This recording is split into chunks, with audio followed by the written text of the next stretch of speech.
Hello, dear students. This is the video session in which I am going to discuss something about the senior character of the play, The Way of the World, that is Lady Wishfort. I repeat the name of the character that I am going to analyze and discuss is Lady Wishfort. Lady Wishfort, very senior character in the play itself. She was a widow. She had lost her husband. She could become widow at the early age. Now her age is about 55. She was wealthy and she had a passion for loving the guys always. This is the feature that we find in her character throughout the play. Wishfort, though she had a daughter, had a son-in-law, the Final, and a daughter, Mrs. Final, and niece and ward, that is Millement, and many more servants and maids in her house, and nephews she had. She was such a responsible lady in the family, having all this.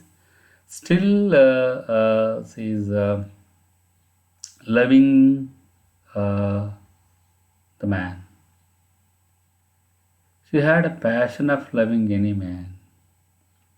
It is her interest to express her love, to show her to be beautiful and attractive, and to be loved by the boys like any other girls. They were used to be loved by their lovers. It was her, the character that we find in the play. She, as I told you, a wealthy woman, and her age was about 55. Still, she has a thirst of loving boys and men, like other women character in the play. Lady Wishfort is a character type with a long tradition in the drama. The over eagerness in her character that we find. Man seeking widow. Though she was a widow and daughter and all that is the kinds of relations in her family, still she is seeking a man. That is a man seeking a widow.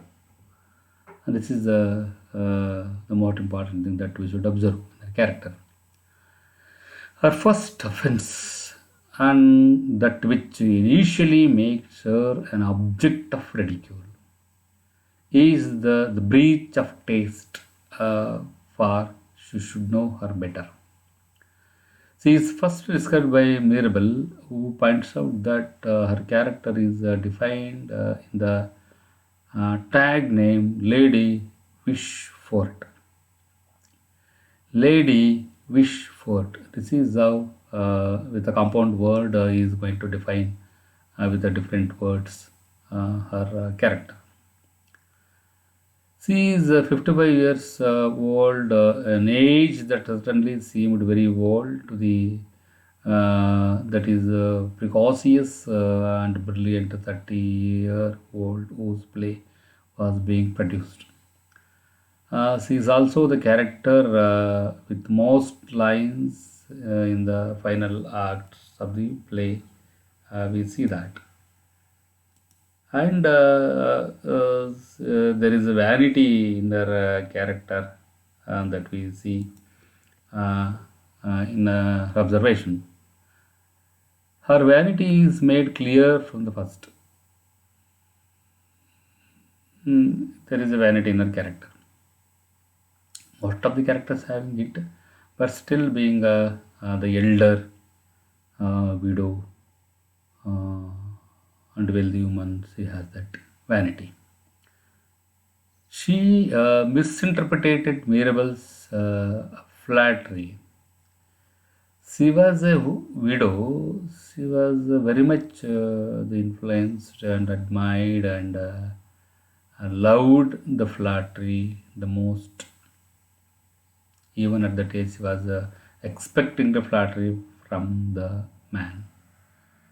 And many a times he could misunderstand the flattery, which he describes in the first act itself.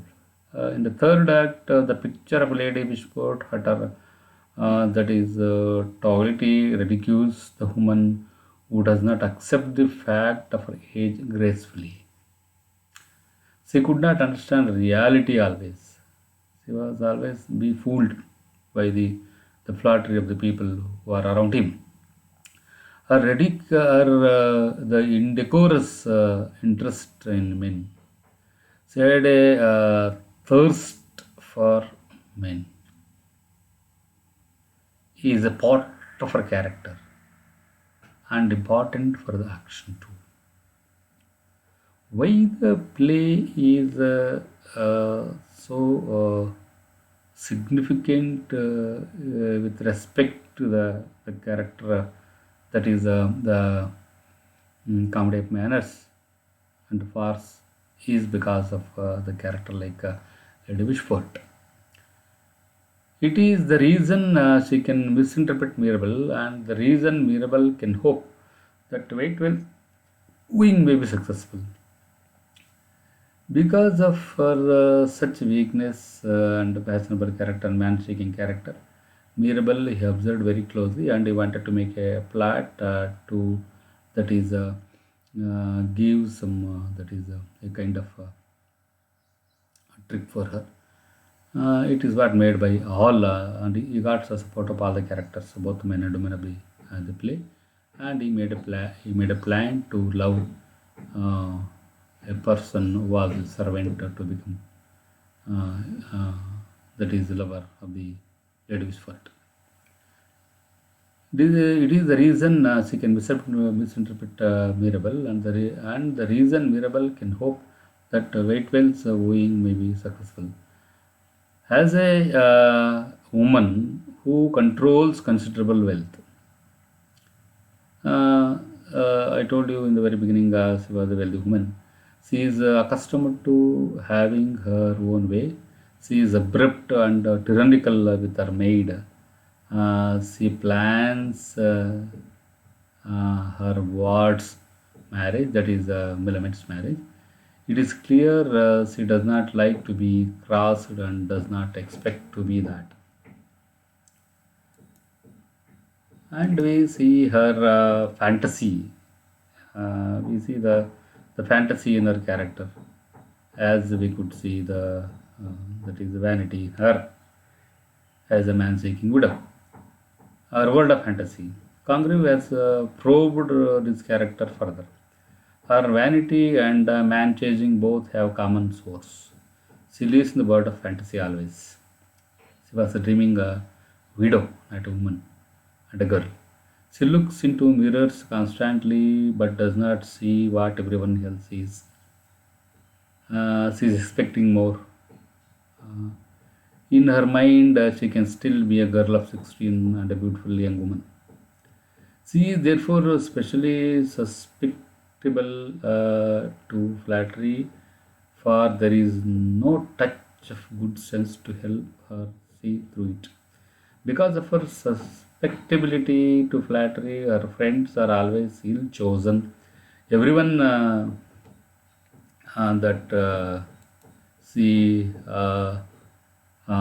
trusts uh, you'll see in her mind she can still be a girl of 16 that I was we discussed that. For there is a touch of good sense of help her see through it. Because of her susceptibility to flatter, her friends are always ill chosen. Everyone trusts betray her to a greater or a lesser degree. Apparently, her closest friend, Mrs. Marwood, her daughter, and Ward are both prepared to go along with a plot that would trick her in the most humiliating way. Her maid, Fable, on whom she depends, plays a major part in the plot. In her dilemma, in the last act, she is bewildered and could become helpless. Right, then we see that there is a humor in her character as a vanity and fantasy and a man-seeking character. And with all this, we see a kind of humor in her character. The humorous character is not often shown in situations that is display aspects of character other than his humor. However, Lady Wishfort has mother as a mother and guardian has a depth beyond the usual. For her type as a mother, she did not always act wisely.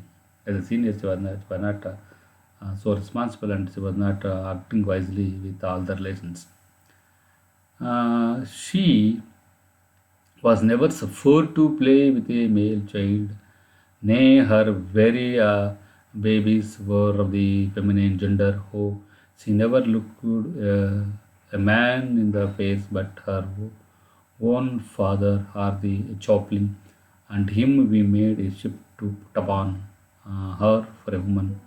By the help of his long garments, his sleek face.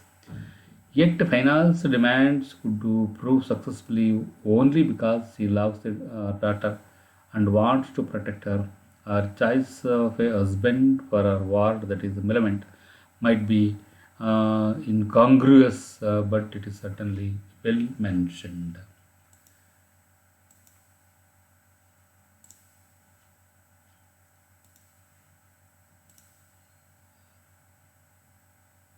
And having all these features, that is the Lady Wishfort, she was that is considered as a complex character. Let us see her complexity in the character. Sir Wilful does have sterling qualities, although that is hardly the right to choice for Millamant. The result is that Lady Wishfort, by the end of the play, she gained a certain measure of goodwill from the audience. She is a complex creation, but of author satire and actor's ridicule, yet the object of some painful sympathy and its character. That is how we see that is yes, she was described as a character, complex character, a fashionable character, man-seeking widow, and she had a vanity in her character. She was always that is a woman of more dreams, and she had ill chosen friends around her. She was fooled by many people. She could not understand the reality in the life. This is how she was be fooled by many people, though she was wealthy, because of having only one quality, that is man-seeking widow. That with that point, all the characters, including the Mirabel, uh, with all the support of the characters, he made a plot to make resistant could be her lover, Mrs. Rowland, and uh, it was a plot that made by in order to ridicule her. Right, this is the um, information uh, about the character Lady Wishport. This is what we have discussed and analyzed some of the features of the Lady Wishport in this session. Thank you for listening this video class. Meet in the next class. Right.